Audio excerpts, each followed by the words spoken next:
Anne Marquier es la directora del Instituto para el Desarrollo de la Persona en Quebec, Canadá, desde 1982. Después de 30 años dedicados a elevar la conciencia de las personas y a potenciar la transformación interior para una nueva conciencia planetaria, se puede decir que ha sido una importante pionera en estas disciplinas. Sus libros, traducidos a infinidad de idiomas, se han convertido en clásicos dentro del mundo del crecimiento personal y espiritual. Libros como El poder de elegir, La libertad de ser o El maestro del corazón. Bonjour Annie. Bonjour. Merci pour être ici avec nous. Et c'est un grand plaisir pour moi. Vous pouvez nous parler de vous? Quel est votre nom? Quelle est votre étude? Quelle est votre profession? Un petit peu avec vous. Oui, ce serait une longue histoire de vous raconter tout ce que j'ai fait dans ma vie, mais je vais vous donner un résumé qui, en quelque sorte, justifie le travail que je fais actuellement. J'ai toujours recherché à comprendre l'être humain, à savoir qu'est-ce qu'il faisait que l'être humain pouvait être parfois très bon, très généreux et parfois tellement violent et brutal même. Je me suis posé cette question. Dès le début de ma vie, lorsque je suis née en France et lorsque j'ai vu les difficultés énormes de la guerre à l'extérieur de chez moi, en même temps que dans ma famille, il y avait beaucoup d'amour, de paix, de respect, de partage. J'ai donc vu les deux possibilités de l'être humain. Et je me suis toujours demandé comment serait-il possible que les êtres humains, ou est-il possible même que les êtres humains puissent vivre en paix et puissent vivre heureux finalement. Et donc mon parcours de vie a été comme jalonné par ou guidé par ce fil directeur sans que je m'en aperçoive. Je peux faire le point maintenant que j'ai une longue vie derrière moi. J'ai fait d'abord des mathématiques à l'Université de Paris, où je suis allée jusqu'en première année de doctorat, et c'était extrêmement intéressant pour la structure mentale, la rigueur mentale, mais je n'ai pas eu toutes mes réponses. Loin de la science m'a donné quelques réponses de rigueur de pensée. Mais je voulais plus, donc j'ai fait des études ensuite de musique à l'Université de Montréal, au Québec, que j'ai beaucoup aimé et qui m'ont donné un autre aspect de la conscience, du fonctionnement de la conscience. J'ai beaucoup appris là aussi, mais ce n'était pas encore suffisant. Alors j'ai exploré toutes les philosophies, les traditions spirituelles, autant occidentales qu'orientales. J'ai fait un grand séjour d'1 an en Inde, j'ai rencontré des maîtres et je cherchais toujours la réponse à ma question: qu'est-ce que la conscience et comment les êtres humains pourraient faire en sorte d'être vraiment heureux? J'ai eu des réponses, certainement, dans toutes les traditions spirituelles, de très très belles réponses. Il me manquait encore un aspect, l'aspect plus, je dirais, plus psychologique. Cet aspect, je l'ai trouvé en revenant vivre au Québec, en Amérique du Nord, où j'ai eu un parcours très approfondi en psychologie transpersonnelle. Et c'est avec toutes ces études décrites très rapidement que j'ai fait ma propre synthèse, avec évidemment mon expérience que j'ai vécue à travers tout cela. J'ai fait ma propre synthèse et j'ai commencé à enseigner. J'ai commencé à transmettre ce que j'avais appris et j'ai commencé donc à donner des cours, des conférences, et j'ai créé l'Institut du développement de la personne au Québec, où là j'ai commencé à bâtir un programme qui permet à l'être humain finalement de faire cette recherche que moi j'ai faite, de l'approfondir et de trouver vraiment qui il est, de trouver l'essence, parce qu'au fond, à travers tout ce cheminement, je me suis aperçue que l'être humain est fondamentalement bon. Fondamentalement, il porte en lui une essence qui est d'une grande qualité. Pourquoi se comporte-t-il parfois de façon extrêmement négative et brutale, c'est qu'il y a certains mécanismes de la conscience qui l'empêchent d'avoir accès à cette source à l'intérieur. Et suivant ce chemin-là, j'ai pu bâtir un programme qui permet à chaque personne de trouver sa propre lumière à l'intérieur et de se dégager de ce qui l'empêche de vivre dans cette paix, cette sérénité, cette joie que l'on désire tous finalement.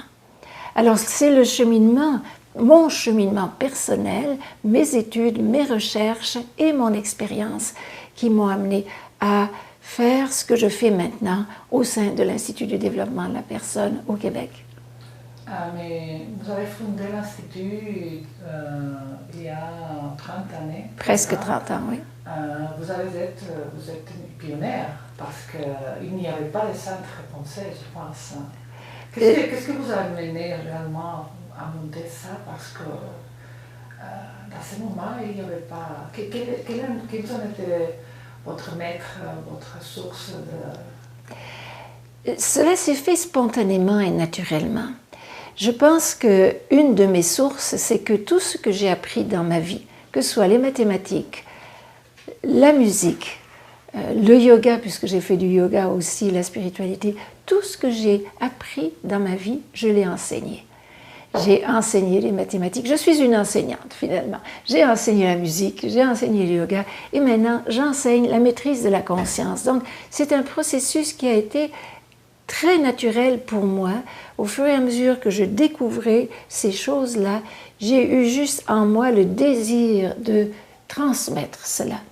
Alors, il est certain qu'il y a des grands maîtres qui m'ont inspiré par leurs œuvres, comme par exemple Krishnamurti, Alice Bailey, des personnes qui ont apporté au monde des enseignements extrêmement intéressants.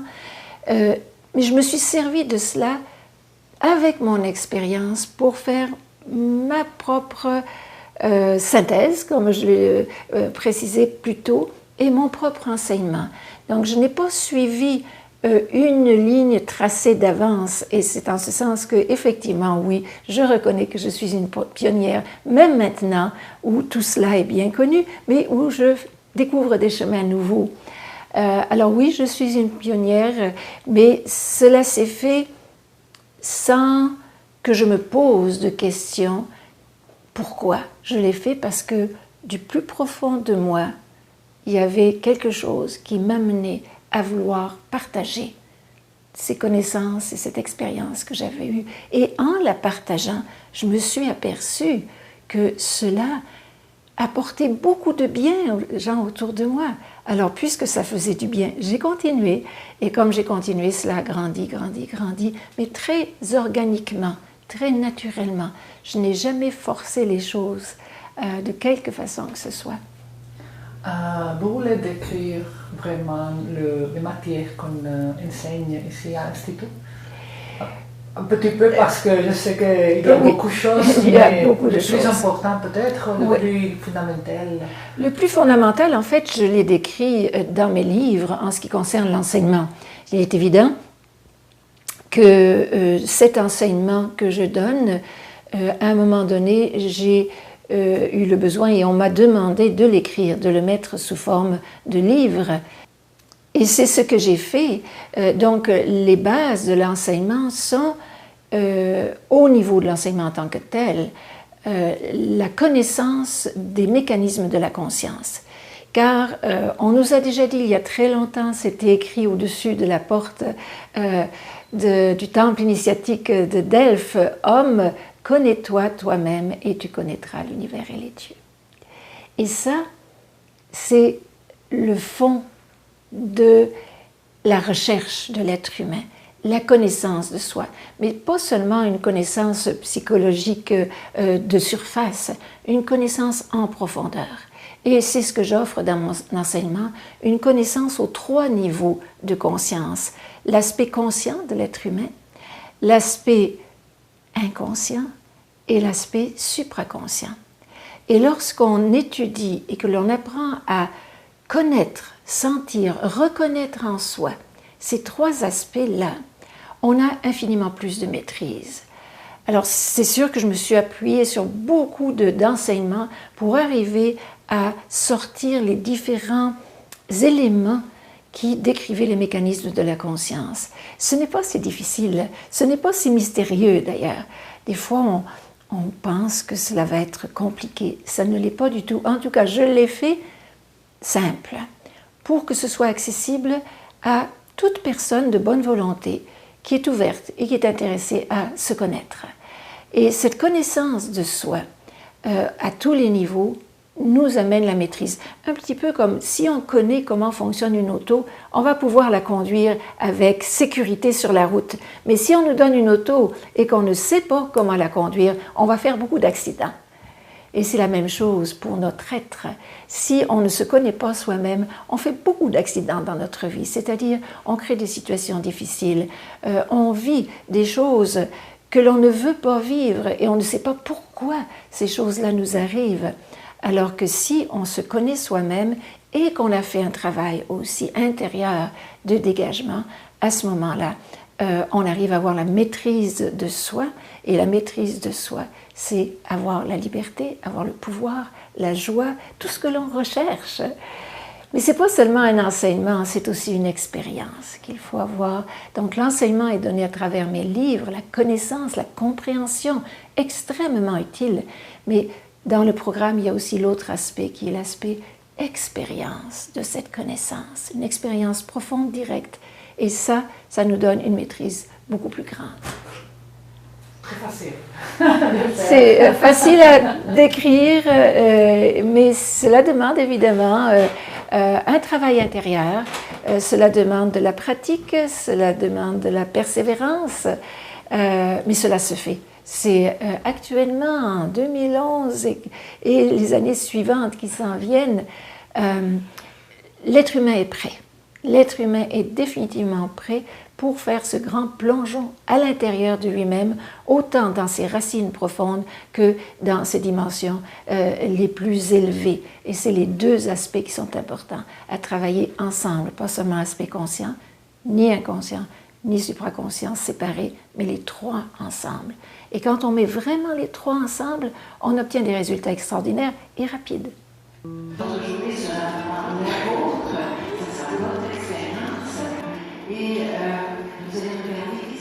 En el Instituto para el Desarrollo de la Persona se imparten diferentes talleres y seminarios.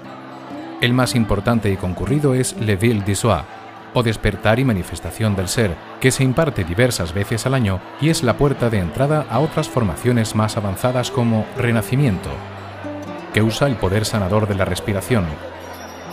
Libertad, para descubrir la belleza y la libertad del momento presente. Poder,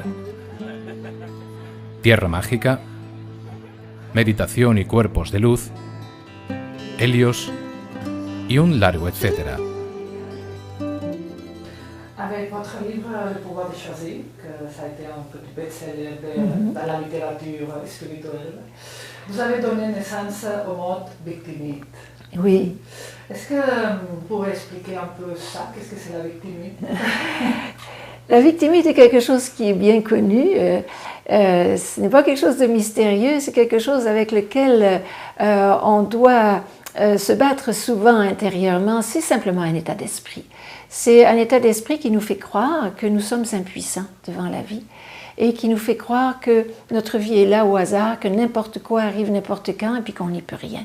C'est essentiellement, je dirais, essentiellement une position d'impuissance.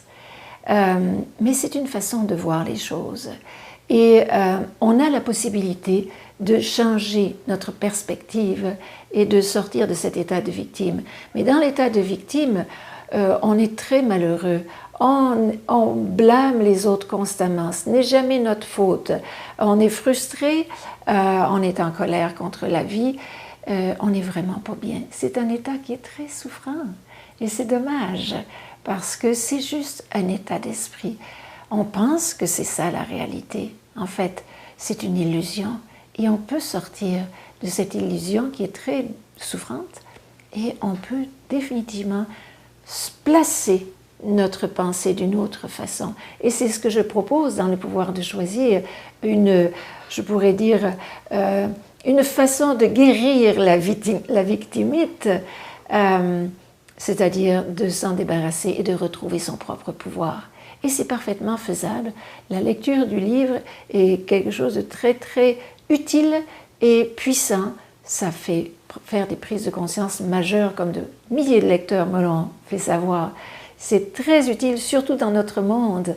On a besoin de retrouver notre pouvoir, notre joie, notre certitude. C'est faisable si on arrive à se dégager de cet état d'esprit de victime. Oui, je peux vous dire que ce livre a changé ma vie. Oui. Il y a quelques années, et j'ai décidé de venir ici à Montréal pour vous connaître parce que je pensais que la femme qui avait écrit ça, ça devrait être formidable.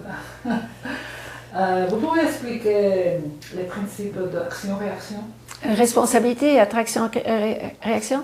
C'est là encore, comme je disais, du point de vue de la victime, c'est un point de vue, une façon de penser que l'on propose pour transformer l'état d'esprit de victime. Au lieu de penser que je suis impuissante dans une vie difficile, où tout se passe au hasard, que je ne peux rien contre les aléas de la vie, et que je suis un pauvre être perdu sur cette planète sans pouvoir, au lieu de penser cela, je peux avoir une autre façon de penser. Je peux, en fait deux, j'en propose deux dans mon livre, une intermédiaire, à savoir que considérer que ce n'est pas ce qui arrive qui détermine ma vie, mais ce que je choisis de faire avec ce qui arrive. Alors cela nous met déjà en position de pouvoir par rapport à notre vie. Et l'autre position plus fondamentale, on dira, c'est de considérer que mon âme me dirige à chaque instant dans ma vie et choisit pour moi les situations, les événements, les personnes que je dois rencontrer pour me permettre le processus évolutif que je dois faire. Parfois, les situations, les événements ou les personnes sont très agréables. À ce moment-là, on est très content. Mais parfois, notre âme nous propose des situations plus difficiles, plus éprouvantes. Mais si je prends ces situations du point de vue que ce n'est pas pour rien que cela arrive, mais que j'ai une leçon à apprendre de ce qui est là dans ma vie, à ce moment-là, je trouve des ressources à l'intérieur de moi pour faire face à ces difficultés. Je retrouve du pouvoir et je trouve des solutions. Et en général, la vie avance et m'aide dans cette dynamique. Alors que si je pense que je suis impuissante, je coupe complètement mon pouvoir de création et je perds la possibilité d'utiliser ce que la vie m'a apporté pour ma propre croissance. Ça demande du courage de faire face, souvent, mais c'est une solution qui fonctionne. C'est une recette absolue, ça fonctionne à tous les coups. Vous pouvez poser quelques exemples de ce qu'ils sont les mémoires actives? Les mémoires actives, ça j'en parle dans mon deuxième livre, La liberté d'être. C'est tout, disons, un ensemble que j'explique dans cet ouvrage du fonctionnement de la conscience et entre autres de la façon dont l'inconscient est programmé, je vais expliquer ça de façon très simple, mais est programmé par des expériences passées, et particulièrement lorsque ces expériences sont stressantes. Lorsqu'il y a un stress physique, relié à la survie physique, ou un stress psychologique. Lorsqu'il y a eu ce stress, eh bien, l'inconscient enregistre les situations sous forme de ce que j'appelle les mémoires actives, un peu comme un ordinateur. Et pourquoi cet enregistrement? C'est pour nous protéger dans le futur, nous protéger peut-être de façon illusoire, mais c'est ainsi que l'être humain est fait, momentanément en tout cas. C'est un système de défense pour nous protéger dans le futur s'il y avait d'autres situations du même genre qui se présentent. Et ce que j'explique, c'est qu'il n'est pas nécessaire que les situations qui se présentent dans l'avenir soient exactement les mêmes, il suffit qu'elles ressemblent un peu, ce qui fait que très souvent, on est en train de réagir dans notre vie présente, non pas en fonction de la réalité du moment présent, mais en fonction d'une mémoire active qui est en train de nous faire agir de façon tout à fait erronée, d'une façon qui n'est pas juste, parce qu'on agit comme on avait agi par le passé, dans une situation qui n'était pas la même. Et on perd ainsi notre pouvoir. Ce fameux pouvoir de vivre dans le moment présent nous échappe. Et si on perd le pouvoir de vivre dans le moment présent, bien à ce moment-là, on prend des décisions qui ne sont pas justes, on fait des choix qui ne vont pas nous servir et on ruine souvent notre vie à partir du mécanisme de ces mémoires. Mais on peut s'en libérer de ces mémoires. C'est ça la bonne nouvelle, n'est-ce pas? C'est qu'on n'est pas pris avec. On a ça et on est prisonnier de ces mémoires tant qu'on n'a pas fait un travail intérieur relatif à ces mémoires.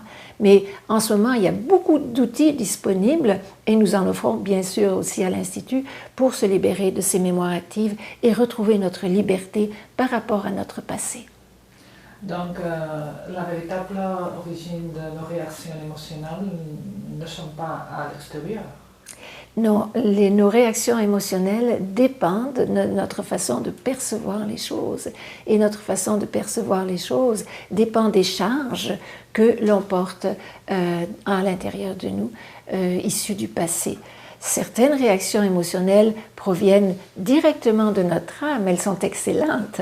Et en général, ce sont des émotions positives, bénéfiques pour soi et pour toutes. Mais les réactions négatives proviennent de l'intérieur de nous. On pense que c'est à cause de l'extérieur qu'on vit des réactions négatives. En fait, c'est simplement l'extérieur qui réactive des choses non résolues à l'intérieur de soi.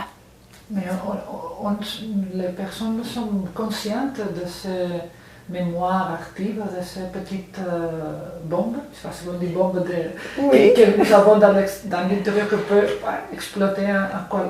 Non, c'est ça le problème. C'est ça le problème, c'est qu'on n'est pas conscient. Ces petites bombes intérieures, là, sont toujours prêtes à exploser.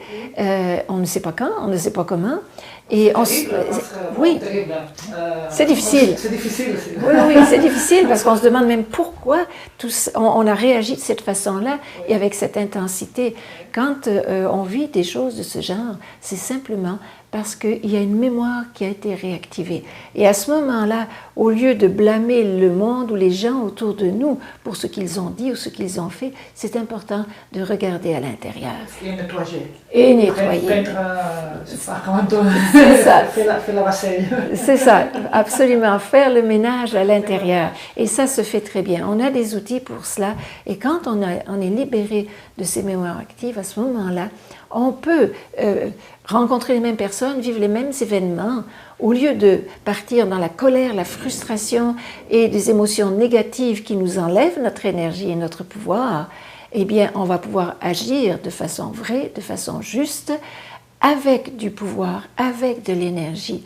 Cela ne veut pas dire qu'on va accepter tout ce qui nous entoure, mais on va arrêter de se perdre dans les réactions émotionnelles. Nos réactions émotionnelles nous enlèvent notre énergie. Les réactions issues des mémoires actives. Les réactions émotionnelles de haut niveau, comme la générosité, la compassion, bien sûr, cela, ça vient de notre âme, ça ne vient pas des mémoires actives. Ça, on peut le garder. Okay. Dans le livre La liberté d'être que vous avez parlé, vous parlez aussi de 5 structures du caractère, ou 5 masques que nous utilisons, les humains. Est-ce que vous pouvez les expliquer, les décrire vraiment? C'est difficile parce que c'est tout autre le livre que vous parlez de ça, mais vous pouvez dire quels sont les principaux traits de cette... Je peux, disons, le décrire vraiment en très, très gros.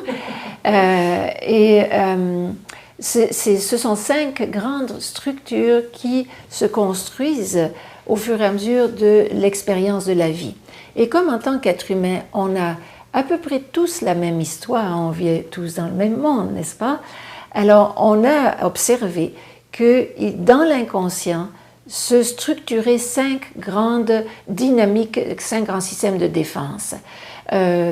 Ces systèmes de défense ont été reconnus par différentes personnes en psychologie, en psychanalyse, et j'en ai fait une synthèse pour mieux comprendre ce à quoi cela se rapporte dans notre vie présente et aussi éventuellement, si on est familier avec cela, dans nos vies passées ou nos mémoires ancestrales. On peut voir ça de façon très très large.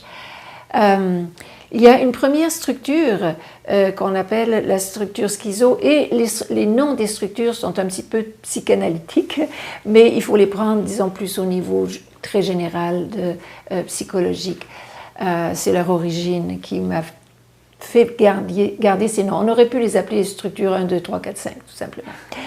La première structure, donc, c'est une structure qui nous fait désirer ne pas être ici.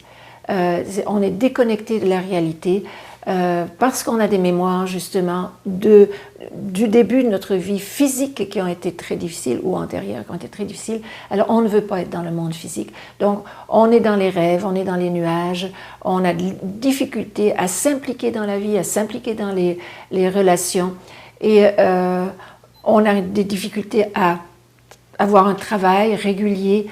On n'arrive pas à s'impliquer dans la vie, tout simplement, dans la vie de tous les jours. Et souvent, on se demande pourquoi. Il y a quelque chose qui nous empêche. C'est la mémoire de cette structure-là qui nous en empêche. Ça, c'est la première structure. La deuxième structure est une structure de manque. Et elle s'est construite au moment où on a vécu un manque, soit physique, comme par exemple on est mort de faim, soit affectif. On a manqué de ce dont on avait besoin au début de notre vie.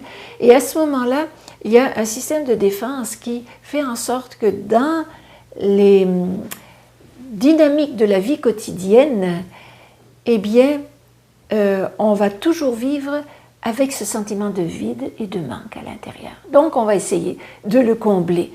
Et on essaye de le combler de mille et une façons. On va magasiner, on achète, on se remplit de biens matériels ou bien on court à travers les relations affectives. On essaye de remplir ce vide et ce manque ou les distractions, n'importe quoi. On essaye de se remplir pour essayer de ne plus sentir ce manque. Mais ce manque, on le sentira toujours tant que les mémoires qui ont construit ces structures-là sont présentes.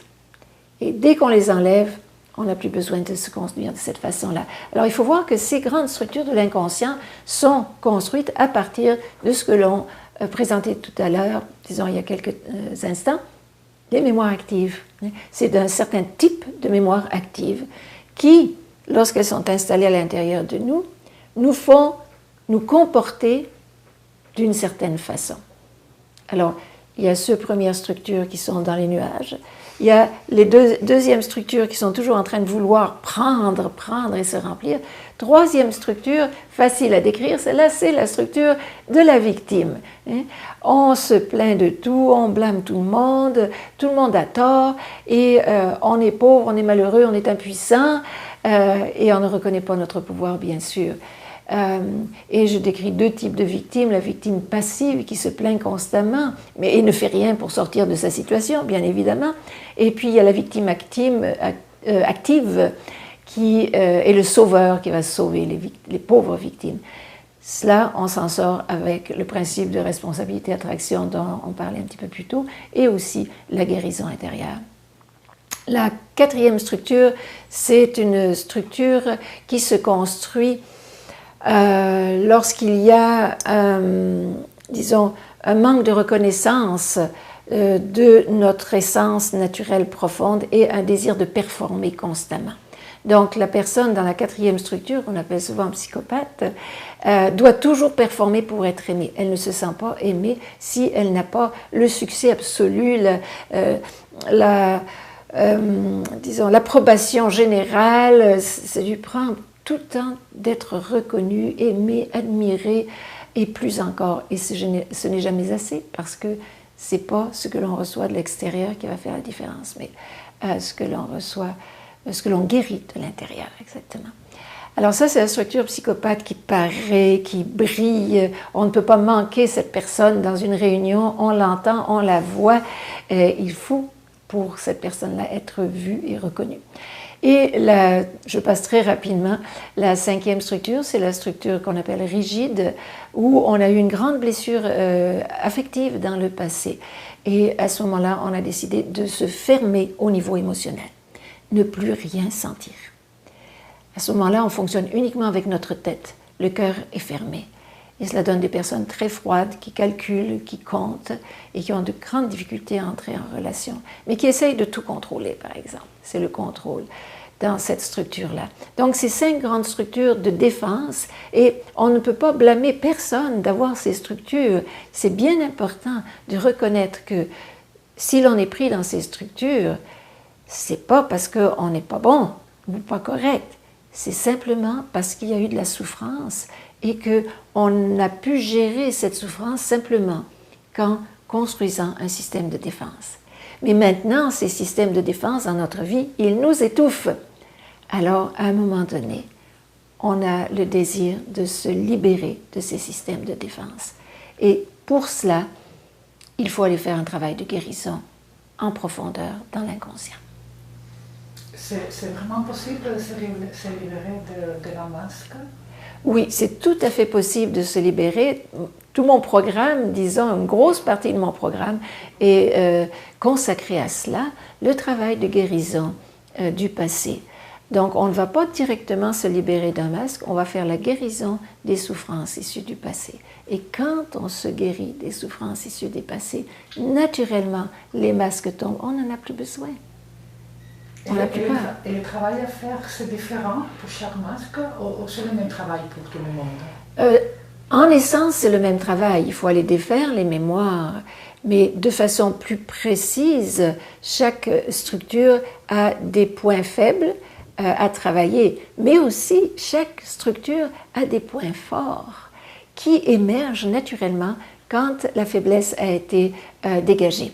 Et c'est ça qui est intéressant aussi. On n'est pas juste pris dans ces structures. Ces structures sont des réservoirs d'énergie. Et si on dégage les souffrances qui ont construit ces structures, à ce moment-là, on retrouve les qualités de la structure. Et moi, je suis témoin de cela, disons, constamment avec le travail de mes participants. Ça serait la lumière intérieure?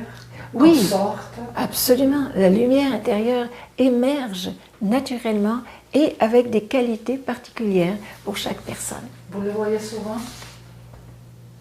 Vous le voyez souvent dans votre... Oui, je suis témoin constamment de cette émergence de la lumière et ce n'est pas une émergence philosophique, c'est vraiment une émergence dans la beauté de la personne, toutes ces qualités qui se manifestent spontanément, sans même que la personne s'en aperçoive, parce que ces qualités étaient là, mais elles étaient bloquées par le système de défense. D'accord. Vous parlez beaucoup de la vocation de service. Qu'est-ce que c'est le service et à quoi sert? Pourquoi c'est important? Le service, en fait, c'est, je le dis souvent, comme la respiration de notre âme. Notre âme est là pour apporter une contribution dans le monde. Notre âme, ou ce que l'on est au niveau de notre âme, parce que notre âme, c'est notre essence, c'est ce que l'on est vraiment, hein, bien, notre essence, elle est complète en tant que telle. Elle a toutes les qualités et lorsqu'on vit dans notre essence, on est plein, on est rempli d'énergie, de joie, d'amour, de compassion, de créativité, de conscience. Et toutes ces qualités-là, bien, ce que l'on veut faire dans notre vie, c'est les partager. Les partager dans une activité de service, offrir à d'autres toutes nos qualités, contribuer à la construction d'un monde meilleur. On sait que notre monde a besoin de grandes transformations. Alors, quand on vit au niveau de notre essence, on n'a pas besoin de se forcer, cela vient naturellement, on a juste le goût de partager notre richesse intérieure avec d'autres. Et on le fait à travers une activité de service, qui peut être n'importe quoi. Je le dis souvent, on n'a pas besoin d'être Mère Teresa pour servir. On peut être un professeur, on peut être un avocat, on peut être un homme d'affaires, on peut être une mère de famille, on peut être un boulanger. on peut servir exactement là où on est. C'est un état de conscience. Le service est un état de conscience supérieur. Et l'amour inconditionnel? Et l'amour inconditionnel, bien sûr, c'est quelque chose qui émerge naturellement lorsque notre essence est dégagée. Lorsqu'on libère notre essence de toutes ces vieilles choses du passé que l'on porte en soi, eh bien, une des grandes qualités qui émerge, c'est l'amour inconditionnel. Non plus l'amour conditionnel disons, de nos mécanismes de l'ego, je t'aime si tu m'aimes, n'est-ce pas? Ou des choses de ce genre, mais un amour généreux, inconditionnel, qui est juste là pour être partagé et qui ne demande rien, qui n'attend rien, qui donne simplement et qui est heureux de donner. Il y a des personnes qui disent que l'amour inconditionnel, c'est pas autre chose que l'acceptation totale. Oui, tout à fait, cela commence avec cela. L'acceptation totale de chaque personne, de chaque chose telle qu'elles sont, chaque chose telle qu'elle est. Oui, c'est la base, disons. Sans acceptation, il n'y a pas d'amour. Vous comparez souvent notre cause avec une machine qu'elle nous a donné sans ce livre d'instruction. Oui. Est-ce que vous pouvez parler un peu de ça, de cette machine? La machine, l'ego machine. L'ego machine, c'est quelque chose qui a été reconnu depuis longtemps en disant c'est simplement notre ensemble physique, émotionnel et mental, un ensemble de mécanismes qui, en eux-mêmes, n'ont pas la connaissance. Notre structure mentale a certaines connaissances, mais extrêmement limitées. Et notre essence est là pour utiliser notre ego, cette machine extraordinaire qui est notre ego, pour exprimer sa volonté dans le monde. Parce que si on y pense bien, on a un corps physique, on a des émotions, on a des pensées. Mais qui a ça? Qui a ça? Qui a ça? Alors, depuis des millénaires, toutes les traditions ont reconnu que nous sommes une essence profonde qui possède un instrument qui s'appelle l'ego, fait de pensées, d'émotions et d'énergie physique. Alors ça, c'est un instrument. Un instrument, c'est une machine. Le problème, c'est que lorsqu'on n'est pas en contact avec notre essence, c'est la machine qui conduit notre vie. C'est un petit peu comme si on monte dans une auto, puis c'est l'auto qui dirige notre voyage. On se doute que le voyage ne va pas être très agréable. On va vite aller dans le fossé. Et c'est ce qui se passe dans nos vies. On souffre souvent. Tandis que si on reconnaît qu'on possède ce véhicule et qu'on devient conscient du conducteur, à savoir notre essence, à ce moment-là, on maîtrise cette machine extraordinaire qui est faite de pensées, d'émotions et d'un corps physique. On peut faire en sorte que cette machine de l'ego soit sourcée par la lumière de notre âme et serve l'intention de coopération et de création de notre âme dans le monde. L'ego, c'est une chose qu'on parle souvent dans toute la discipline. Comme définissez-vous l'ego? Il faut le battre, il faut le comprendre, il faut le tuer. Qu'est-ce que nous devons faire avec l'ego?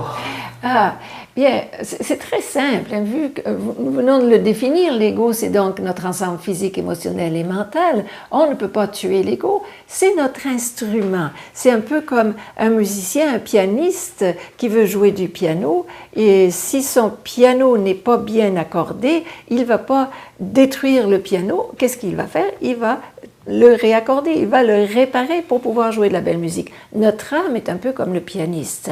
Elle a besoin d'un instrument qui est corps physique, émotionnel et mental pour exprimer son intention dans le monde. Donc, il n'est pas question de tuer l'ego, il n'est pas question de le supprimer, il est question de le dégager, de le réparer et de l'aligner avec la volonté de notre âme.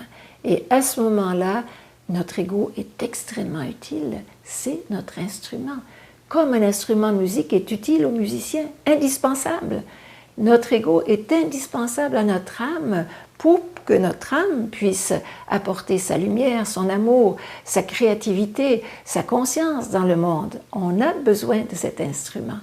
Mais le problème, pourquoi souvent on s'est battu contre l'ego, c'est parce que l'ego prenait les commandes et n'écoutait pas les directives de notre âme. À ce moment-là, si l'ego fonctionne tout seul, là, on a des difficultés, effectivement, parce que l'ego a un ensemble de mécanismes qui sont contradictoires avec la volonté de notre âme. Alors, c'est pour ça que souvent on s'est battu contre l'ego. Mais ce qu'il est nécessaire de faire, c'est de comprendre, justement, c'est ce à quoi je m'efforce depuis des années, comprendre cette structure de l'ego et la réparer, l'assouplir, l'aligner, la guérir, parce qu'il y a beaucoup de souffrances qui sont prises dans notre ego. Et une fois que tout ça est fait, notre ego est disponible et notre âme peut s'en servir. Vous pouvez définir qu'est-ce que c'est l'abondance? Ah, l'abondance. L'abondance est quelque chose qui a souvent été mal comprise. J'ai une façon bien particulière de définir l'abondance au niveau de l'âme, justement, au niveau de notre conscience supérieure. L'abondance dans la conscience inférieure, au niveau de l'ego, c'est simplement une accumulation de biens matériels et qui se fait à partir des structures de l'inconscient, à partir de la peur du manque, etc., ou à partir de l'orgueil, donc des structures qui sont peu intéressantes. Ce n'est pas de cette abondance que l'on parle.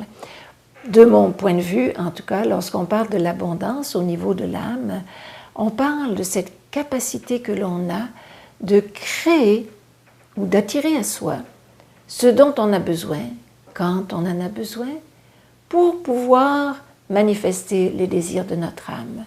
Cela veut dire que si on est vraiment en connexion avec notre âme, notre essence profonde, bien, et que l'on sent son intention, et si on est bien aligné avec elle, notre âme nous donne comme une baguette magique pour attirer à nous exactement ce qu'on a besoin. Et c'est ce qui explique souvent qu'il y a des coïncidences dans notre vie, des synchronicités. Ça, c'est parce qu'on est en contact avec notre âme, et que notre âme, tout de suite, nous donne un peu de magie dans notre vie. Chaque fois qu'il y a de la magie dans notre vie, c'est parce qu'on était aligné avec, des fois sans le savoir, avec l'intention de notre âme. Mais on peut cultiver cela. On peut cultiver cette capacité de connecter avec la présence, cette présence intérieure. Et à ce moment-là, ce que l'on va créer, cela va se faire très facilement. Mais on ne créera pas d'abondance au niveau de l'ego. Ce sera une abondance naturelle, magique, qui nous servira à participer, à contribuer, à aider d'autres êtres humains. Ce ne sera pas une abondance pour notre petit ego personnel, mais c'est une abondance qui va nous rendre profondément heureux. Comment est-ce que nous pouvons d'éviter de juger, vous dites juger les autres personnes? Comment éviter de Comment juger? éviter de juger? Je pourrais faire une réponse très simple, mais je vais dire d'abord pourquoi les jugements, pour expliquer ma réponse, pourquoi les jugements que l'on porte sur les autres sont souvent erronés? Eh bien, tout simplement parce qu'on perçoit les autres à partir du contenu de notre propre conscience. Et notre conscience n'est pas encore totalement illuminée, donc nous portons des peurs, des craintes, des conditionnements issus du passé, et on perçoit les autres à partir de nos conditionnements, c'est-à-dire notre perception des autres est fortement altérée par nos expériences passées, nos conditionnements socio-culturels, etc. Donc, la façon dont on perçoit les autres n'est pas juste. Elle est fortement distorsionnée. Donc, les jugements que l'on porte sur les autres ne sont pas nécessairement justes. Le problème vient lorsque on pense que nos jugements sont absolument justes. Là, on a des difficultés. On n'a pas de perception juste de la réalité. Lorsqu'on se rend compte de cela, bon, ça ne nous empêche pas d'avoir des opinions, mais à ce moment-là, on garde notre esprit ouvert. On dit, ben, ça, c'est ma façon de percevoir telle personne ou tel événement. C'est ma façon. Maintenant, je sais que je peux peut-être élargir ma façon de percevoir. Donc, plutôt que de porter des jugements décisifs sur des personnes, on peut mettre un petit peu de nuance, disons, dans notre façon de juger et ne pas s'appuyer uniquement et définitivement sur nos jugements, parce qu'ils peuvent être erronés, des fois, et même souvent. Pas facile, hein? Non, c'est pas facile, parce que justement, un des mécanismes de l'ego, c'est de juger. Mais lorsqu'on a pris conscience de cela, c'est pas compliqué. Lorsqu'on a pris conscience de cela, à ce moment-là, on est plus prudent. On regarde la vie et les choses d'un autre œil. Et à ce moment-là, c'est ça qui est extraordinaire, notre âme nous aide à voir plus clairement. Il y a une chimie qui se passe à l'intérieur de notre conscience. À partir du moment où on s'ouvre un petit peu, tout de suite, la lumière de notre âme est là et nous permet de voir plus clairement. Et lorsqu'on voit plus clairement, à ce moment-là, les jugements que l'on porte ont des chances d'être beaucoup plus justes et utiles aussi. Est-ce que nous avons beaucoup de moi contradictoires à l'intérieur? À l'intérieur de soi, oui, on n'est pas encore totalement unifié. On est fait de toutes sortes de petits morceaux.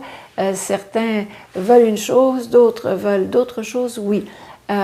C'est une façon de percevoir l'être humain sous forme de multitude de petites sous-personnalités. Cela se travaille en particulier en psychosynthèse et c'est extrêmement intéressant de voir comment le travail intérieur, en faisant la guérison des différents aspects de notre personnalité ou de notre ego, pour moi c'est la même chose, ego ou personnalité, hein, en faisant le travail de guérison de l'intérieur, comment tous ces petits moi qui sont contradictoires et qui livrent une bataille effrénée à l'intérieur de soi, tranquillement se calment, s'apaisent et s'harmonisent les uns avec les autres. Et c'est seulement quand cette bataille intérieure commence à se calmer que là, notre âme peut utiliser son instrument, on va dire cela comme ça. Mais cela demande la position de témoin, c'est-à-dire être témoin des mécanismes de notre personnalité, justement, témoin de nos pensées, témoin de nos émotions, témoin des réactions de nos corps physiques. Cette position de témoin est extrêmement puissante. Votre dernier livre était Le Maître dans le cœur. Oui. C'est vrai que le cœur est intelligent, qu'il a de neurones à l'intérieur pour penser. Oui. C'est très extraordinaire. C'est très extraordinaire. C'est quelque chose qui a été découvert très récemment, il y a seulement, disons, quelques décennies à peine, disons, fin du XXe siècle. On a découvert effectivement qu'il y avait un système très semblable à celui du cerveau dans le cœur, des neurones. Puis on s'est demandé à quoi ça sert. Et en faisant des expériences, on s'est aperçu qu'effectivement, il y avait des circuits qui connectaient le cœur, le cerveau du cœur au cerveau de la tête. Et ça a été testé scientifiquement. Hein, et que même souvent, dans certaines circonstances, le cœur décidait et la tête suivait. Et quand cela arrive, on a une vie extraordinaire. C'est-à-dire que le cerveau du cœur fonctionne à un niveau supérieur de conscience. Le cerveau du cœur nous donne, au niveau mental, des pensées d'une créativité extraordinaire, en fait, nous donne du génie, on pourrait dire, nous donne une intelligence beaucoup supérieure à celle du cortex cérébral, une intuition juste. Ça, c'est au niveau mental, hein, une intelligence supérieure. Nous donne au niveau des émotions de bonté, de générosité, de fraternité, d'altruisme, de compassion, d'amour, toutes les plus belles émotions que l'être humain peut vivre proviennent de ce fonctionnement du cerveau du cœur. Et lorsque le cerveau du cœur fonctionne, lorsqu'on se sert de notre cerveau du cœur, eh bien le corps physique est en santé. Par contre, le fonctionnement habituel de l'être humain, jusqu'à présent, n'était pas avec le cerveau du cœur, était avec le cerveau de la tête. Et il y a des circuits de neurones qui ont été étudiés et qui correspondent à des pensées, mais des pensées limitées, qui correspondent à des émotions négatives, de peur ou de manque, d'orgueil, de séparation, d'égoïsme, etc. C'est des cerveaux différents. Ce sont des circuits différents de neurones dans la tête qui donne cette façon de réagir à la vie, cette façon de penser, cette façon d'avoir des émotions et aussi des réactions hormonales physiques. On a deux types de conscience, c'est ce qu'on vient de découvrir maintenant et c'est ce que j'explique très précisément dans mon dernier livre, Le Maître dans le cœur. On a accès maintenant à deux types de conscience. La conscience inférieure, habituelle, qui n'est pas catastrophique, mais qui est extrêmement limitée et qui donne le monde que nous avons actuellement, le monde de séparation, de violence et de manque d'amour et de guerre. Et on a aussi un autre aspect de la conscience qui utilise le cerveau du cœur. Et lorsque le cerveau du cœur est utilisé, à ce moment-là, on a l'être humain à son meilleur. C'est très physique, c'est très scientifique et ça correspond à ce que tous les grands maîtres de la sagesse nous ont enseigné depuis des millénaires. Alors la science et les traditions spirituelles maintenant se mettent ensemble pour reconnaître cette dimension supérieure de l'être humain et cette capacité de l'être humain d'agir en fonction de cette dimension supérieure. Et il se trouve que maintenant, les êtres humains sont prêts à utiliser ce cerveau du cœur.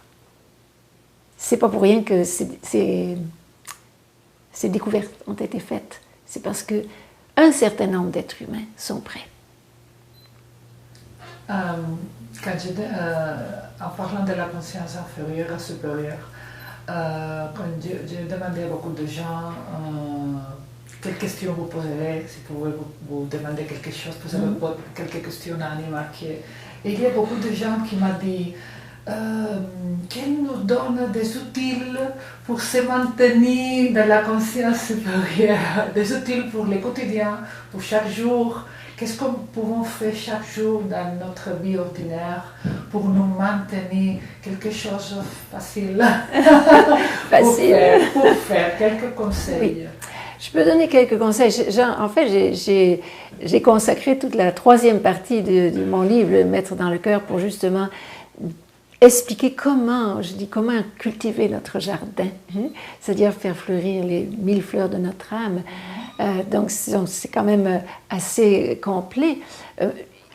Là, en bref résumé, il y a d'abord cette position de témoin que je propose, c'est-à-dire qu'au lieu de se laisser entraîner immédiatement par ce qu'on pense ou ce qu'on sent, de s'entraîner à regarder qu'est-ce qui se passe à l'intérieur de soi, prendre une petite distance par rapport à nos pensées, nos émotions.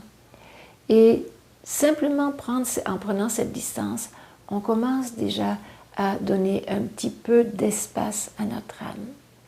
Alors ça, c'est un travail, disons, qu'on approfondit bien sûr, disons, dans nos sessions, mais ça peut se faire au quotidien quand même, d'être conscient que l'on a ses pensées et ses émotions, au lieu de se laisser emporter tout de suite par ce qu'on pense ou ce qu'on sent. Prendre la position de témoin.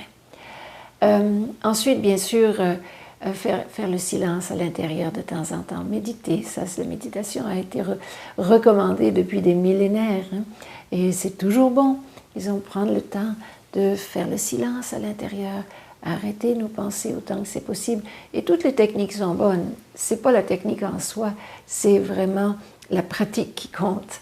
C'est prendre du temps pour notre âme à tous les jours. Aussi, ce que je suggère souvent, entrer en contact avec la nature. La nature nous donne l'exemple de la beauté, de l'harmonie, du silence aussi. Faire de grandes marches dans une forêt au bord de la mer. Entrer en contact avec les éléments de la nature. C'est quelque chose qui nous ressource à l'intérieur. Aussi la musique, mais la bonne musique. Choisir des musiques qui élèvent notre âme. Et l'art en général. L'art, la beauté, nous met en contact avec notre âme parce que notre âme est faite de beauté. Et les grands artistes sont en contact avec leur âme. Donc lorsqu'on écoute ou l'on regarde leurs œuvres, cela nous met en contact aussi avec notre âme. Aussi être près des enfants. Les enfants sont proches de leur âme. Et jouer avec eux, les écouter, être au diapason avec eux, ça nous met en contact aussi avec notre âme. Ce sont des choses très simples, mais qui dans le quotidien, nous rappelle qu'on n'est pas juste cette tête bourrée de soucis et de préoccupations et de projets, mais qu'on a aussi quelque chose de plus tranquille à l'intérieur. Des fois, cultiver un jardin, cultiver la terre, ça, si on peut le faire, c'est excellent. C'est très simple aussi. Avoir des fleurs. Les fleurs sont, disons, les beautés de la nature. Tout cela, ça nous crée un environnement facile. Disons, je donne des outils très, très simples, disons, du quotidien. Ça n'empêche pas qu'il faut faire aussi un travail intérieur de guérison en profondeur, mais pour le quotidien, évidemment, des bonnes lectures. Parce que les bonnes lectures entretiennent notre mental à un niveau supérieur. Et notre mental, il a besoin de se nourrir. Alors, soit on le nourrit de choses émotionnellement très agitées, comme des programmes de télévision ou des journaux, des choses qui sont à vibration très basse, ça ne nous aide pas. Ou bien on le nourrit avec des choses à vibration plus haute, des bons livres, des bonnes émissions de télévision, mais bien choisies, qui nous inspirent. Trouver des choses qui nous inspirent finalement, des gens aussi autour de nous. Il y a des personnes qui sont supportantes, puis d'autres qui nous dépriment. Choisir nos amis. Oui, c'est vraiment, au fond, globalement parlant, c'est prendre soin de notre propre taux vibratoire. Il y a des personnes, des événements, des situations, des choses qui élèvent notre taux vibratoire, qui nous inspirent, qui nous font du bien, qui nous font sentir bien. Bien cultiver cela. Et puis, ceux qu'on sent qui nous dépriment ou nous agitent intérieurement, bien s'arranger pour mettre ça le plus possible de côté. Ça, déjà, c'est une bonne façon d'organiser notre vie. Et on trouve des moyens. Il y a beaucoup de moyens, disons, simples, pour faire des choses inspirantes. Et quand on est inspiré, c'est que notre âme est là. Oui, il y a beaucoup de choses, c'est bien. Oui, tout à fait, tout à fait. Qu'est-ce que c'est Dieu pour vous? Dieu a été une représentation symbolique, je pense pour moi, d'une grande conscience universelle, mais que les êtres humains n'arrivaient pas à définir exactement, précisément. Alors on l'a appelé Dieu et on lui a donné des prérogatives un petit peu humaines, mais maintenant on dirait que Dieu s'élargit et devient beaucoup plus universel, beaucoup plus souple, je dirais beaucoup plus adapté à notre conscience actuelle. Donc Dieu n'est pas quelque chose ou quelqu'un de placé sur un nuage quelque part qui regarde les péchés que nous faisons, pauvres êtres humains, mais c'est plutôt une grande conscience universelle dont nous faisons partie. Et cette conscience universelle est à l'extérieur de nous, mais elle est aussi à l'intérieur de nous. Puisqu'on sait que nous sommes tous un, nous faisons tous partie du grand champ d'énergie quantique, en physique on appelle ça comme ça. Et cette grande conscience, intelligence, bon, Dieu on le sait, on nous l'a dit, tout amour, bon, c'est ça, cette grande conscience qui est universelle, qui est tout amour, toute intelligence, toute beauté, toute création, cette grande conscience, pendant un certain temps on l'a appelé Dieu, c'est une façon de l'appeler Dieu, bon, c'est correct, c'est pas faux. Mais là, maintenant, on la voit peut-être d'une façon plus large, au-delà des dogmes, au-delà des systèmes de croyances. On pourrait dire que Dieu est partout, autour de nous, en nous. Si on veut utiliser le terme Dieu, mais on peut l'utiliser d'autres noms, ça n'a pas d'importance. Ce qui est important, c'est la réalité qui est derrière le nom en tant que tel. Et cette réalité, on est en train de la découvrir de plus en plus, comme faisant partie de notre vie. C'est quotidienne. Ce n'est plus à l'église d'un côté et les autres choses à la maison. On dirait que cette grande conscience imprègne la totalité de nos vies maintenant pour faire en sorte que notre monde change. Vous parlez de la grande transformation collective qui veut s'installer maintenant dans le monde. Qu'est-ce que vous voulez dire avec ça? De la grande transformation collective. Bien, il semblerait que maintenant, l'humanité soit arrivée à un temps où les consciences, les mentalités, les façons de voir les choses changent. depuis longtemps, les êtres humains vivent dans un monde relativement difficile, on peut dire, qui n'est pas en paix. Et on dirait que les choses même se sont pas améliorées, on dirait ça, pour le moins, ne se sont pas améliorées dans les dernières décennies. Et on peut se poser la question, mais où va l'humanité maintenant? Et d'un certain côté, je peux apporter de très bonnes nouvelles, car ces difficultés que l'humanité confronte actuellement, à tous les niveaux, social, politique, économique, à tous les niveaux concrets, ces difficultés devront être une occasion d'un grand réveil. Car si on continue de vivre dans les mentalités anciennes, il est certain qu'on s'en va vers de graves problèmes.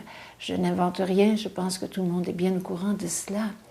Par contre, si on commence à changer nos façons de coopérer les uns avec les autres, si on commence à changer nos façons de nous organiser les uns avec les autres, si on trouve de nouveaux moyens de s'organiser en tant que société et en tant que pays, alors là, on va trouver des solutions.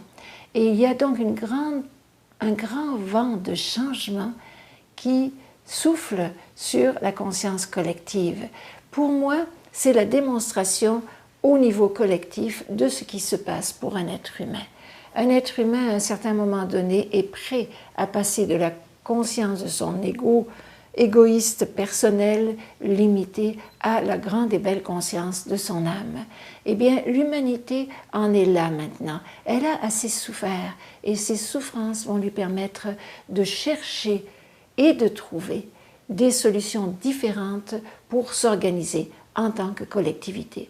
C'est sûr que ça ne va pas être facile, mais déjà, il y a des choses qui émergent, de nouvelles façons de voir, de nouvelles façons de penser. Et beaucoup de gens dans le monde aspirent à ce nouveau monde, finalement. Un monde qui fonctionnerait sur des bases différentes de celles qui ont existé depuis longtemps. Vous croyez que le 2012 va être une année importante pour l'humanité?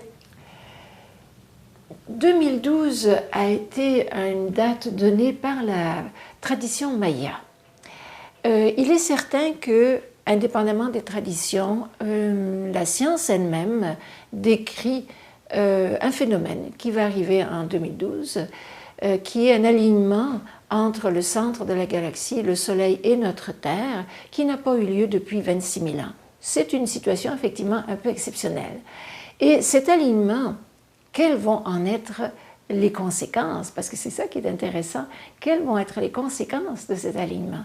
Bien, c'est que la Terre physique va recevoir directement une quantité d'énergie cosmique énorme qu'elle n'a pas reçue jusqu'à présent, depuis 26 000 ans. Ça, ce sont les astrophysiciens qui disent ça, n'est-ce pas?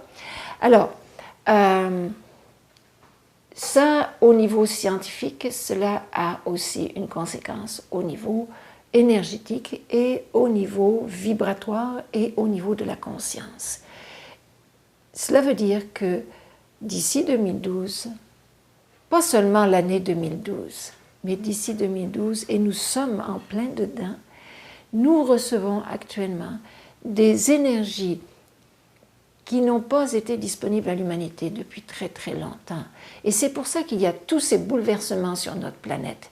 Bouleversements négatifs, d'ici, mais aussi bouleversements positifs, changements, désir de liberté, désir d'abondance, un désir d'un monde meilleur. C'est très aigu maintenant dans le monde. Ce sont ces énergies qui aident, disons, à ce passage, car cela va nous entraîner vers un passage.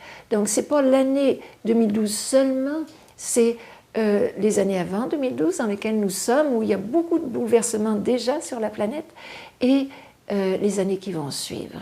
Il y a de grands changements qui vont s'installer sur la Terre. Et nous espérons bien sûr que ce sera des changements pour le mieux. Il faudra peut-être passer par des difficultés pour se réveiller suffisamment, mais j'ai confiance dans l'intelligence et le cœur des êtres humains ou de certains êtres humains en tout cas, pour trouver des solutions qui vont nous permettre de créer un autre monde. Donc il y a la possibilité effectivement que cette période de 2012 soit une période de grande transformation de notre monde pour un monde meilleur. C'est bien. Mais nous avons eu un terrible accident nucléaire dernièrement. Oui. Est-ce qu'il n'y a aucune signifié pour vous? Certainement, et d'ailleurs j'ai écrit tout un texte sur notre site, qui est aussi en espagnol. J'ai écrit un texte à ce propos-là. Il est certain que des accidents de ce type, ce n'est pas le premier d'ailleurs, et ce ne sera peut-être pas le dernier, on aimerait que ce soit le dernier, mais des accidents de ce type nous rappellent une façon de gérer l'énergie qui soit plus sage. Il y a un besoin d'énergie définitivement grandissant pour faire fonctionner notre planète et les pays en tant que tels, mais il faut que cette énergie-là soit gérée et utilisée par des personnes sages et compétentes. Si ces sources d'énergie sont gérées par des personnes qui ne recherchent que le pouvoir et les profits financiers, à ce moment-là, on est en grand danger. Mais si ces sources d'énergie sont utilisées par des personnes sages, intelligentes et qui sont au service des peuples, la sécurité va être assurée et l'énergie va être produite. Donc, il y a là aussi, ne serait-ce que dans ces événements-là, un appel à un changement de conscience. On ne peut pas gérer l'énergie n'importe comment. Si on gère l'énergie à partir de l'égoïsme ou la recherche du pouvoir, on va vers de graves difficultés. Mais si on gère l'énergie à partir de la sagesse et du service au peuple, à ce moment-là, on va vers l'abondance. C'est deux états de conscience. Est-ce que tu peux parler de la théorie dissipative, que je trouve très intéressante? Oui, la théorie des structures dissipatives est une théorie qui a été établie par un prix Nobel, Prigogine, qui a reçu le prix Nobel justement pour ses recherches et que j'ai appliqué à ce qui se passe actuellement dans l'humanité. Je l'explique en détail, disons, dans le chapitre 6 de mon livre « Le maître dans le cœur ». Je peux en donner un bref résumé ici. Prigogine a fait des études sur des systèmes qu'il appelle des systèmes ouverts et fonctionnant selon le principe des structures dissipatives. Alors, pour faire un bref résumé, je dirais que l'humanité est peut-être considérée comme faisant partie de ce genre de système ouvert. Et ces systèmes ouverts et ces structures dissipatives ont une façon d'évoluer qui est très spécifique. Et c'est ça, ce en quoi consiste son étude. Donc, cela peut être une planète, ça peut être une cellule, ça peut être un organisme, ça peut être n'importe quoi, mais l'humanité est un système ouvert. Et la façon dont ces systèmes évoluent est la suivante, c'est que pendant un certain temps, ils évoluent, ils grandissent en complexité, en harmonie relative à l'intérieur et avec leur environnement. Mais à un moment donné, il y a une disharmonie qui s'installe, un déséquilibre intérieur et aussi extérieur. Et à ce moment-là, le système est en position vulnérable. Il arrive à un état de chaos. Et là, arrive un point de bifurcation. Et c'est ça qui est intéressant, c'est que à ce point de bifurcation, le système a seulement deux possibilités. Soit il se détruit lui-même et disparaît dans l'environnement, ou bien, deuxième possibilité, il se restructure, mais complètement différemment, à partir de lois complètement différentes de celles qu'il utilisait précédemment. Alors, et à ce moment-là, il continue et il se recrée et il évolue. Et l'humanité est exactement là en ce moment, au point de bifurcation. C'est-à-dire qu'on est dans un état de chaos, on s'entend bien sur la Terre actuellement, ce n'est pas la paix totale, n'est-ce pas? Donc, il y a un chaos général, on est là et on a deux possibilités. Soit de s'autodétruire. Effectivement, on a tout ce qu'il faut pour s'autodétruire au niveau atomique, au niveau écologique. On peut avoir cette position-là, cette possibilité qui se réalise, mais on a aussi la possibilité de se recréer, c'est-à-dire de restructurer notre système humain, disons, différemment, restructurer toutes nos sociétés, nos gouvernements, notre organisation planétaire. Mais il va falloir que ce soit à partir de principes complètement différents. Et ce que j'apporte dans le Maître dans le cœur, c'est que nous avons aussi ces principes différents. Ils sont entre nos mains. Autant on a la possibilité de s'autodétruire, autant on a aussi la possibilité de se recréer à un niveau supérieur. Mais ce niveau supérieur va reposer sur quoi? Il va reposer sur des valeurs complètement différentes de celles qu'on a eues jusqu'à présent.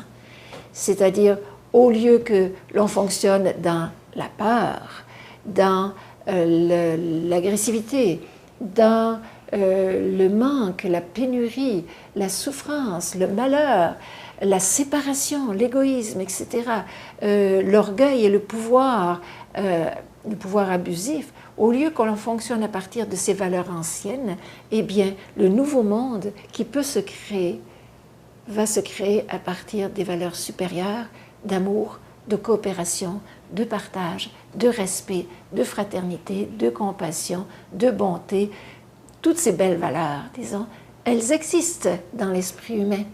Elles sont disponibles et nous n'avons pas le choix.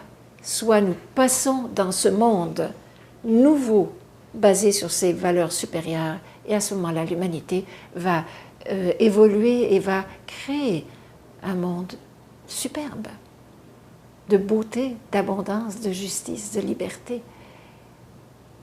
Mais si nous ne faisons pas cela, cela risque de tourner mal. Mais je pense que cela ne tournera pas mal parce qu'il y a beaucoup de personnes déjà qui sont prêtes à vivre à partir de ces valeurs supérieures. Ce n'est pas tout le monde encore, mais tranquillement, de plus en plus de personnes sont intéressées à vivre dans un monde différent. Vous êtes positive à respect. Oui, oui, oui. Et je travaille pour cela. Pour ça, nous travaillons pour cela. Exactement, nous travaillons pour cela. On met toute notre énergie, et notre amour et notre disponibilité pour aider ce passage dans un monde nouveau. Il faut que nous soyons nombreux pour que ce passage puisse se faire, c'est sûr, mais on peut le faire. Si on est assez nombreux, il va se faire, ce passage. Vous pensez que nous avons déjà la masse critique qu'on nécessite pour ça? Je ne peux pas le dire, j'aimerais pouvoir le dire. La seule chose que l'on peut dire, c'est que plus nous serons nombreux à vivre à partir de ces valeurs du cœur, justement, du cerveau, du cœur, eh bien, plus on a de chances de créer rapidement un nouveau monde, pas seulement pour nous, mais aussi pour nos enfants, nos petits-enfants et nos générations futures. Peut-être qu'il y a des énergies qui nous aident à ces procès parce que dans votre écrit, dans le site de l'Institut par exemple, vous parlez de la grande force de la lumière, vous parlez de l'effet des étoiles. Qui sont les frères des étoiles? C'est un nom que l'on a donné, disons. Simplement, ce sont des énergies supérieures. On vit dans un monde d'énergie, on le sait, la science elle-même en parle, et nous vivons à un certain degré de conscience, donc un certain degré d'énergie, et nous sommes entourés d'autres taux vibratoires, des inférieurs bien sûr, mais cela on les évite, mais aussi d'énergie supérieure, très très positive et très bienfaisante. Ce sont ces énergies-là auxquelles nous faisons appel pour nous aider effectivement. Ce sont, on pourrait dire, des consciences supérieures et des forces supérieures. Ce qu'on peut appeler, par exemple, les forces du bien, les forces de l'amour. Ces forces-là existent dans l'univers. Ce sont des forces conscientes et on peut y faire appel. C'est bien. Oui. Et quand les humains en évolution, où est-ce que nous allons? Où allons-nous? Ça, c'est une grande question. Où allons-nous? Il y a d'autres mondes, ou d'autres planètes, ou il y a des autres niveaux je ne sais pas. On peut faire beaucoup de philosophie par rapport à cela. Pour moi, je reste simple. Je pense que ce que nous avons à faire en tant qu'humanité, c'est de créer sur cette planète un monde de beauté, d'amour, de liberté, de justice, un monde beau et bon pour tous. Si on arrive à faire cela, à ce moment-là, d'autres choses vont éventuellement se présenter à nous. Mais c'est notre premier travail, c'est de faire le nettoyage de cette planète qui souffre actuellement, autant dans tous les règnes de la nature, autant les humains que le règne végétal, le règne animal et même minéral. Tout cela est en état de disharmonie actuellement. Donc ce que l'on a à faire, c'est vraiment recréer une harmonie sur notre Terre ici, avec l'aide bien sûr d'autres énergies plus élevées que nous. Et si nous arrivons à cela, bien après nous verrons l'étape suivante. Après on parlera. Oui, on verra s'il y a d'autres choses à faire. D'accord. Donc, qu'est-ce que c'est vivre, Annie? Quel est le sens de notre vie? Bien, le sens de notre vie rejoint un petit peu la question précédente. Le sens de notre vie, c'est d'arriver justement à élever notre conscience, se dégager de toutes les limitations de notre ego et arriver à vivre à partir du cerveau qui est dans le cœur, du maître qui est dans le cœur. Arriver à vivre à partir des désirs de notre âme. C'est ça le but. Le but de notre vie, c'est d'arriver à se dégager de toutes les limitations que l'on porte en soi et qui vont nous permettre de vivre dans la lumière de notre âme, mais vivre concrètement dans nos actions quotidiennes, c'est-à-dire que notre présence soit une bénédiction pour tous les gens qui nous entourent, qu'on puisse apporter du bon et du bien autour de nous et se sentir bien à l'intérieur de nous aussi. Donc le but de notre vie, c'est de contribuer à la beauté, à la lumière sur cette terre. Joli. Pour finir, est-ce que vous êtes en train d'écrire un autre livre peut-être? Quels sont vos projets? Oui, j'ai 2 livres en cours. 2 livres, pas loin. Et plusieurs dans ma tête en plus. Mais en cours, j'ai 2 livres. Un sur justement cette fameuse période de 2012 pour essayer de mettre les choses simples et arrêter de craindre, arrêter d'avoir peur. Il n'y a pas de peur à avoir. Il y a un grand, merveilleux processus de transformation qui est en train de se faire et on peut y participer. Donc pour faire comprendre que cette période de l'humanité de 2012 est une période extraordinaire de transformation et d'opportunité pour créer des choses nouvelles et bonnes et belles pour tous. Alors ça, c'est un premier petit livre que je veux écrire, que je veux finir, parce qu'il est commencé rapidement. Et puis l'autre, c'est un livre sur la capacité de créer notre abondance à partir de notre âme. Donc un livre sur l'abondance. Oh, c'est bien. Donc si tu as quelque chose à dire, quelques messages, quelques paroles.